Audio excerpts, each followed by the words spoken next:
Bom dia. Seguinte, na aula passada, foi a nossa aula número 3, a gente tratou o espaço Revolução Técnico-Científica, onde a gente discutiu primeiro o conceito de Revolução Industrial. Revolução Industrial corresponde então ao surgimento das indústrias, né? As indústrias que surgiram, portanto, no século XVIII.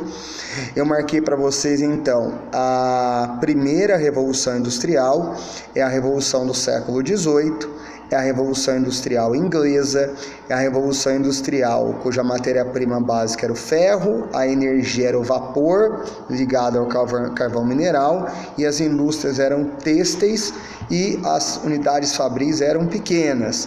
A segunda Revolução Industrial é a Revolução Industrial do século XIX, da segunda metade do século XIX, com o aparecimento aí do aço como matéria-prima, da eletricidade e dos motores a combustão com o petróleo como novidade, as indústrias de transportes com a locomotiva a vapor e com o barco a vapor como novidades, e com a indústria química aparecendo, e a indústria se espalhando para outras partes do mundo, Europa Ocidental, América e Ásia. Bom, a partir dos anos 1900, aquilo que a gente poderia chamar de terceira Revolução Industrial, né?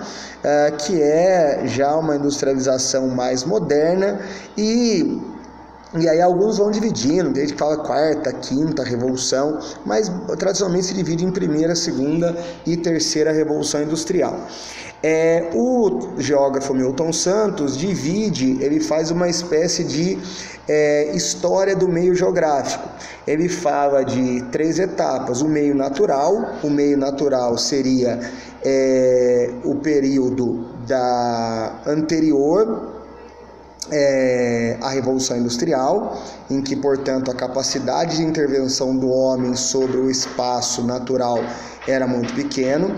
O meio técnico é o período pós primeira Revolução e segunda Revolução Industrial. O meio técnico, científico e informacional é o período da terceira Revolução Industrial, portanto, a partir aí mais ou menos dos anos 40, né? Então, meio natural, antes da Revolução Industrial. Meio técnico, primeira e segunda Revoluções Industriais. Meio técnico, científico e informacional seria o período da terceira Revolução Industrial, mais aí nos anos 40 em diante.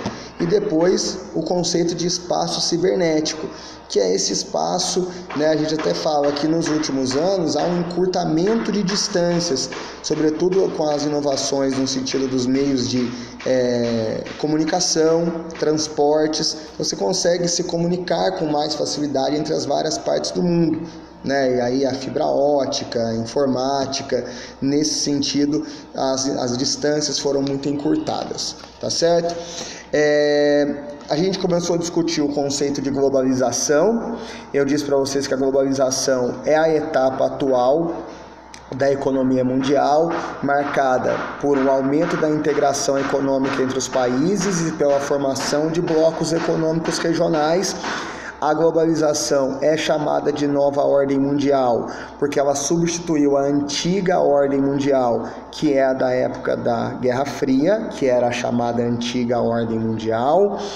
O que mais que eu disse a vocês?